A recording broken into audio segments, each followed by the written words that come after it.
घर का खर्चा बड़ी मुश्किल से पूरा होता है, तो बच्चों को ईद ही कहाँ से लेके दे, कपड़े कहाँ से लेके दे। आज 4 दिनों के यहाँ खड़े हैं, 4 दिन पैसे जेब में नहीं, ईद कैसे गुजारेंगे। वो तो कहेंगे कपड़े चाहिए, हमारे पैसे नहीं, कहाँ से लाएंगे, पुराने पहन लेंगे।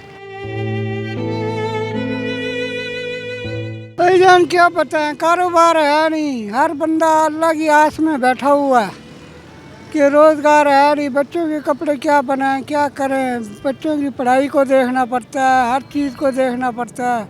वह कभी हफ्ते में 1-2 दिहाड़ी लगी तो उसमें थोड़ा सा निज़ाम घर का चल गया, बस और क्या।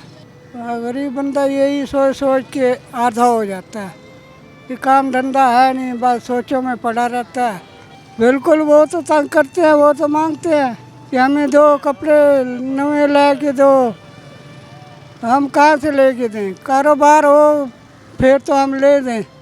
अब घर का खर्चा बड़ी मुश्किल से पूरा होता है, तो बच्चों को ईद ही कहाँ से लेके दें, कपड़े कहाँ से लेके दें।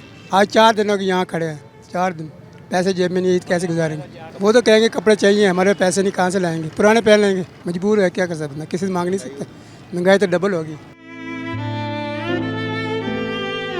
यहाँ पे काम नहीं है, महंगाई बहुत है, कोई लेने नहीं आता मजदूरों को। आज जुम्मा है, खड़े हैं, कोई भी नहीं आया। ईद आ गई है, बच्चों को कपड़े लेने हैं, पैसे नहीं हैं। आखिर हमने तो ईद के बारे सोचना है ना। कपड़े लै ते दिवाएं या उन्हों का पेट भराएं। ये निगेबान राशन का जड़ा आख्या गया, तकरीबन MDA चौक ते 300 मजदूर होंदा है।